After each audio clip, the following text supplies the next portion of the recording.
हुआ, क्योंकि उसने दवाई खाई नहीं, परहेज किया नहीं, तो कैसे ठीक होगा। उसने शहर के तमाम डॉक्टरों के पास गया, कोई नहीं ठीक कर पाया।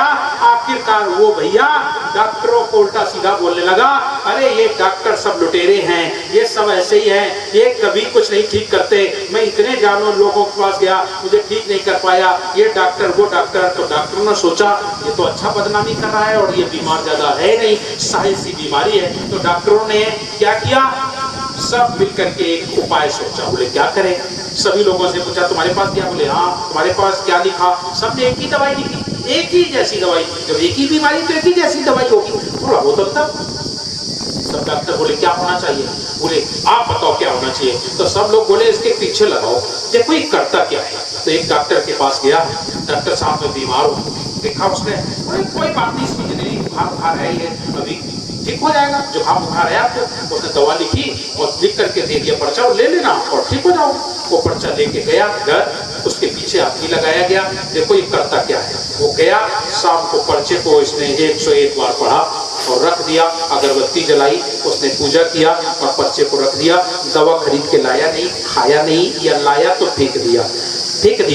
सुबह फिर उठा, फिर उसने वही काम किया, पर्चे को 101 बार पढ़ा और पढ़ने के बाद रखा, फूल चढ़ाया, अगरबत्ती से आरती किया और धर करके, और फिर इसके बाद दवा उसने तो नहीं खाई, फेंक दी। फिर भी नमाज करने के बाद दूसरे दिन फिर पहुंचा, बोले डॉक्टर तुम भी ठीक नहीं।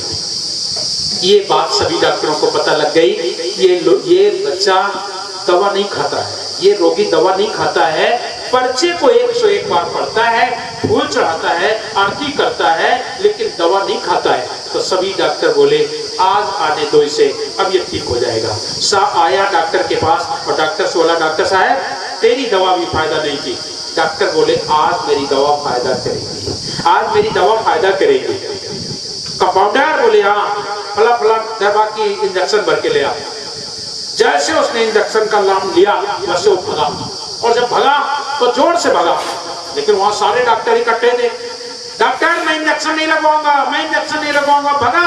और जैसे भगा तो 4-6 डॉक्टरों ने उसको पकड़ा और पकड़ के ला के बेंच के ऊपर पटक दिया उसको, और पकड़ने के बाद वो लिया दवा और उसके पीछे से पुट्ठे पर लगा दिया इंजेक्शन, और दूसरे दिन वो चकाचक हो गया, एकदम हो गया ना, ठीक हो गया, क्योंकि दवा उसके शरीर में पहुंच गई, ठीक हो गया।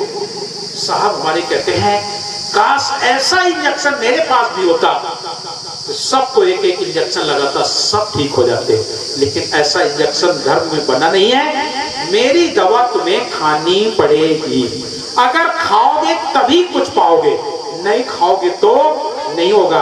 मेरे पास ऐसा कोई इंजेक्शन नहीं है कि मैं तुम्हें लगा दूं, आपका काम खत्म हो जाए, क्रोध खत्म हो जाए, लोभ खत्म हो जाए, भोग खत्म हो जाए, अहंकार खत्म हो जाए, मांस खाना छोड़ दो, दारू पीना छोड़ दो, तमाम दुर्गुण छोड़ दो।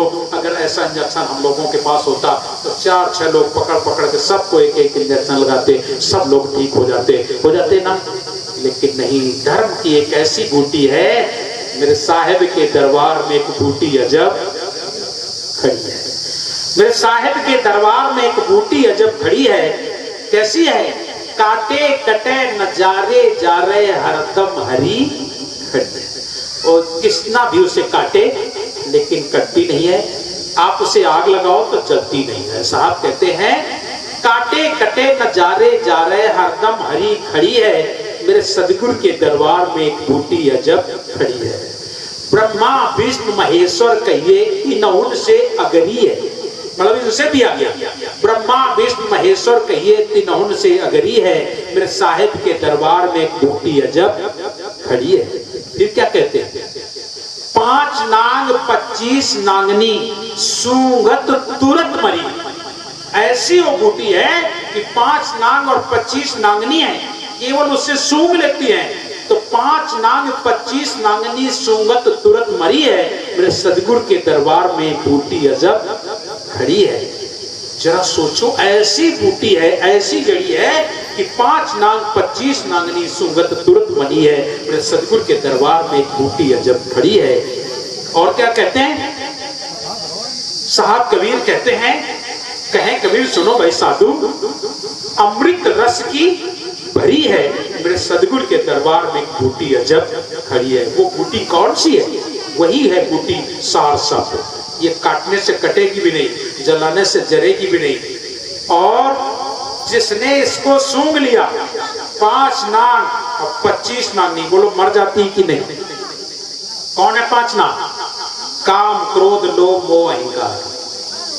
जिसके जीवन में भक्ति आ गई उनके जीवन से काम, क्रोध, लोभ, मोह, अहंकार रफू चक्कर हो जाता है, पता नहीं लगता है। लोग पूछने जाते हैं अरे आप ऐसे कैसे हो गए हो? क्योंकि उन्होंने उस नाम को धारण कर लिया, इसलिए काम, क्रोध, लोभ, मोह, अहंकार, उनके जीवन भक्ति आ चुकी है। और जिनके जीवन भक्ति आ गई, बस यही कारण है ये संत लोगों के जीवन से काम, क्रोध, लोभ, मोह, अहंकार चले जाते हैं। 5 नाग और 25 नागनी।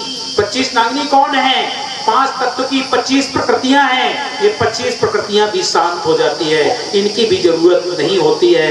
ये तन थिर हो जाता है, और तन थिर, मन थिर, वचन थिर, सुरत निरत थिर होए, और कहें कबीर ताद्वास को कल्प न व्यापे को।